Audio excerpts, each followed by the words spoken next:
oh, if you do the best you can in your grades and be the best that you can possibly be, the world opens up to you, and you can be something great. You know, so like, I'm not gonna lie, my mom totally wanted me to be a doctor. You know, like there's no doubt about that. Or my mom wanted me to be a dentist. Again, yeah, a doctor. But is that what I really want? You know, and it's like, no. So my mom and dad came from Cartagena, Colombia. They both were raised there, and they were really like fortunate to be raised in like a very wealthy family compared to other people in Colombia. My mom went to college.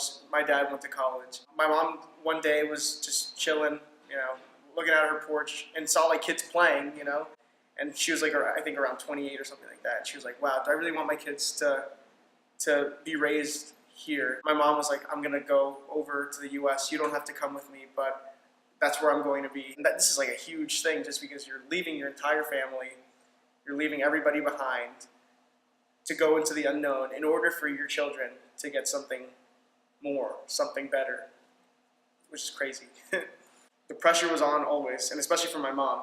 She always wanted us to be something more. It's very debilitating for a lot of young people to have such pressure at such 15, 16 years old.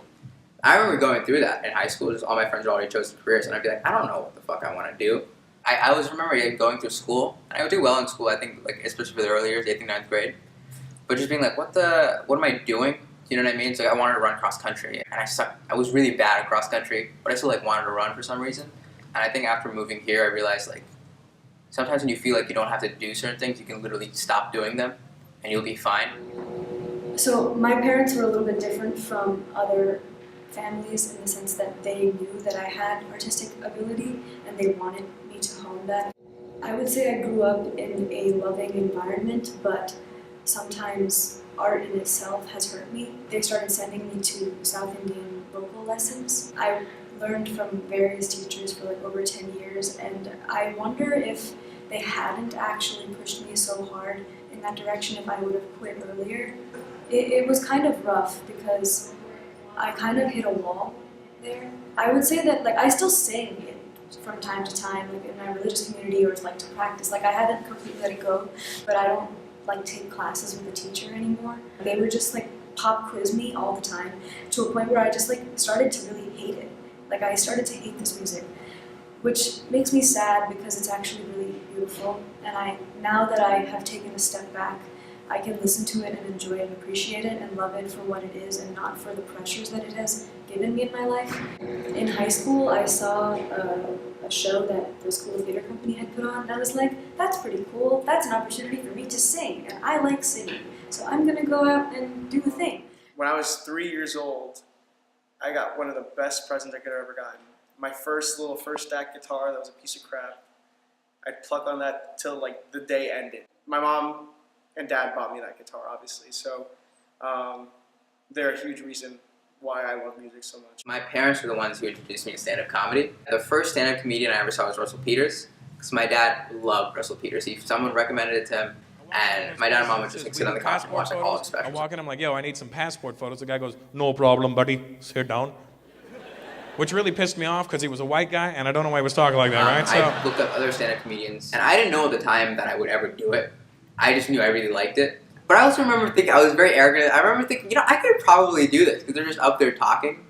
And I didn't realize how difficult it was until I started doing it. I was like, oh wow, this is a whole art form. But yeah, I went up on stage and I bombed.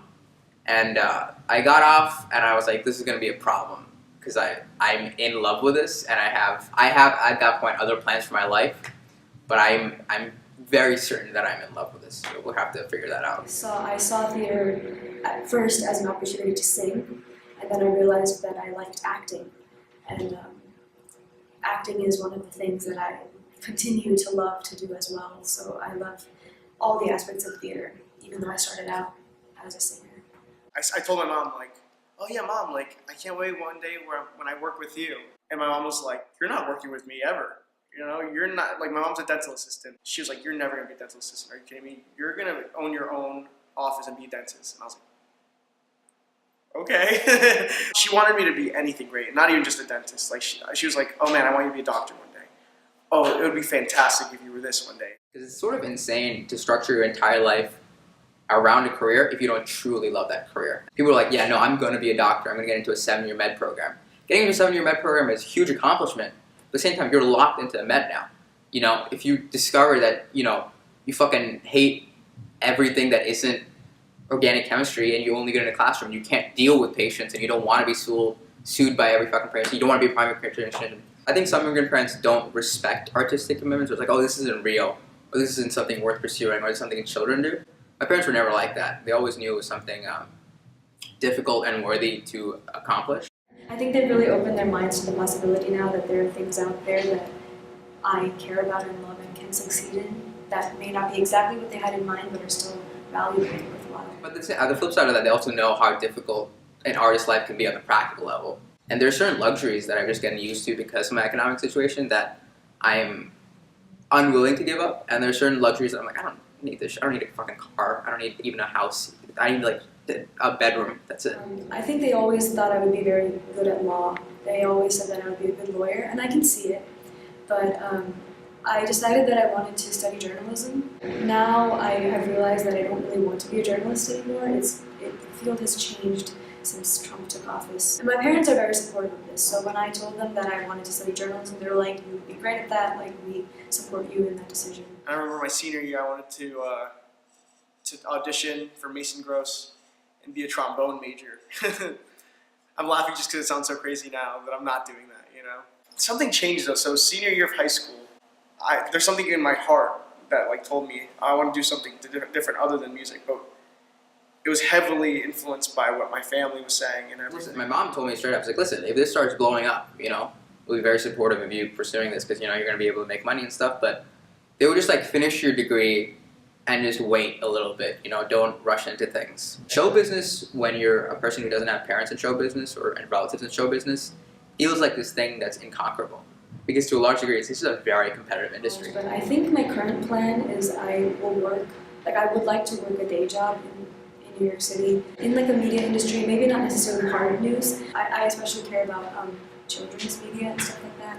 So there's lots of children's media companies in New York, such as Sesame Workshop or Universal Kids, Nickelodeon. I can work a job that will make money because children's media makes money.